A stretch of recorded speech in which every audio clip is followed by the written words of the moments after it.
Hey guys, it's freezing outside, it's cold.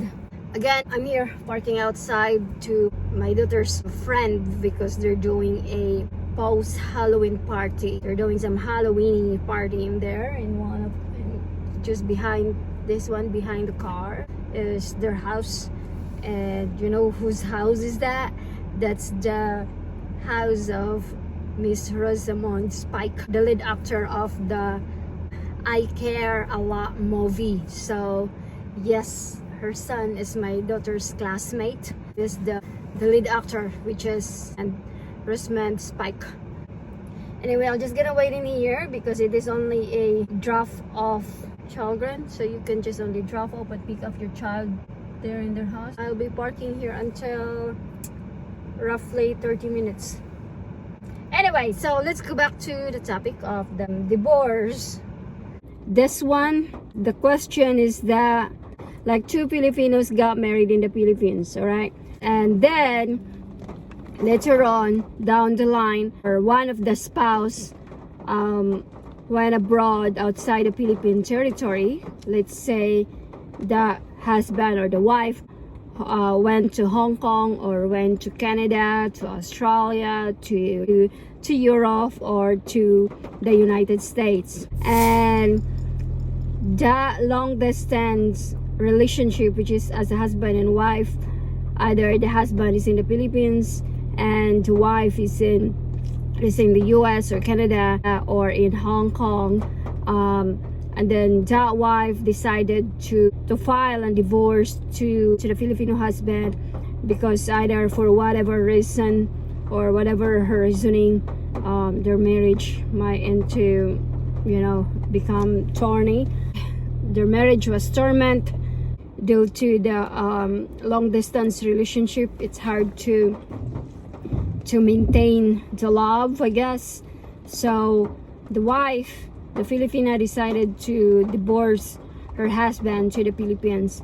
So that is acceptable to, let's say, Hong Kong law or Canadian law or the US law, let's say in New York law. So there's a possibility, a big chance, let's say 90% she could get the divorce law, because in New York law, under a divorce law, it allows citizens or whoever the residents in New York eligible to obtain the divorce decree. Either they are a citizen of the US or not a citizen of the US like the Filipino. And because of that, the Filipina will be eligible to obtain the divorce decree, even if she's not a citizen of the US yet, okay? Because according to the law of the divorce law of New York, it allows either you are a citizen or not the citizen of the US, you are eligible to get divorced as long as you maintain the required residency of that state. Let's say the Filipina has been living in the US or in New York for let's say 2 years or over 2 years, 5 years, and because of that, big chance, 90% she will get the divorce decree under New York law. All right, she can send the divorce decree copy to her husband in the Philippines, stating that they are divorced already under New York law. Now the question is that Filipina can remarry again in New York or wherever, which country she want to get married? Yes, absolutely, yes. She can marry to whichever countries or whichever nationalities that she can marry, as long as that country or that state will recognize the divorce law in that state or in that country. So for example, so nakuha na nga ni Pilipina yung divorce decree niya, alright, sa under New York law. So, mayayari ngayon, gusto niyang magpakasal sa isang Amerikano, sa isang US citizen, doon sa New York or doon sa California or doon wherever. So, pwede po siyang makasal sa American citizen na yun or wherever, Canadian citizen, Australian, Hong Kong citizen, wherever, whoever is it.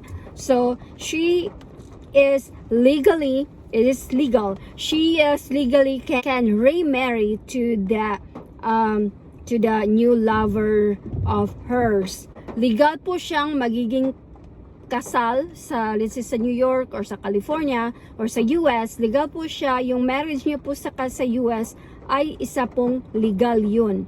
Dahil may hawak po siyang divorce decree under New York law na nagpapatunay na ang kanyang kasal sa Pilipinas ay na-divorce na under New York law, kahit na Filipino citizen pa lamang siya. Ito po ang magiging problema pagdating niya po sa Pilipinas. So, for example, Pinay, si ate, umuwi ng Pinas with her foreign husband, or si kuya, umuwi ng Pinas with his foreign wife, let's say an American husband or American wife. So, when that Filipina step in the territory of the Philippines, or mainly in the Philippines, she is still married to that Filipino husband of hers, or Filipina wife of his.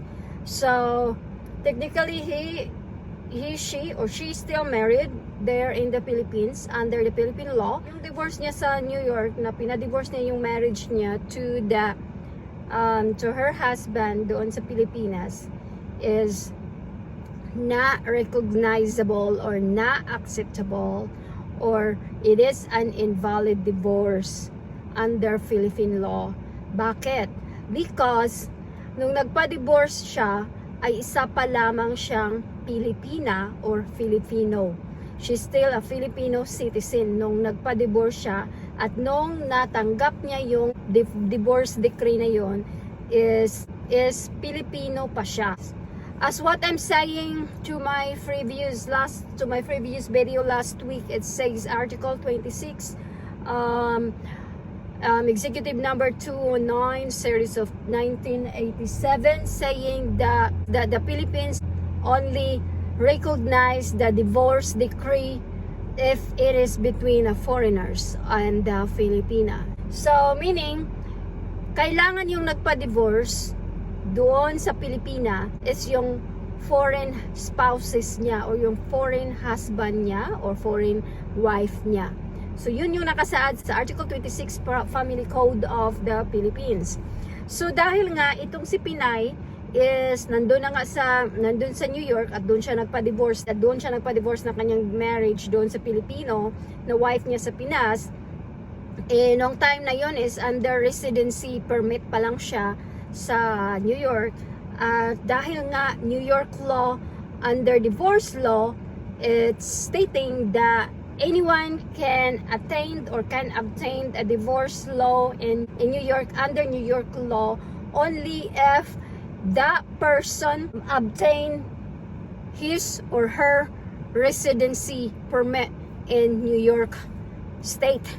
So either in New York or California, it depends how many days you are capable to do so of obtaining divorce law, as long as you reach the required residency permit in the state. Okay, so it doesn't mean if you are a Colombian citizen, Spanish citizen, or somewhere in Europe, or Australian or Filipino citizen, as long as you reach the required residency permit in that state. So, na-obtain ni ate, ni Pilipina, na ma-divorce yung marriage niya sa husband niya sa Pinas dahil nga na-reach niya yung residency permit sa New York.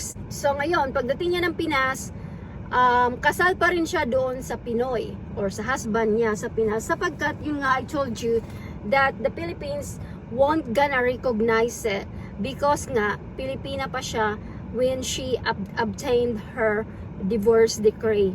So hindi yun pwede ma-recognize sa Court of Justice sa Pilipinas. Hindi rin pwedeng ma-apply ni husband to the foreign divorce recognitions sa Court of Justice dahil nga invalid din ito.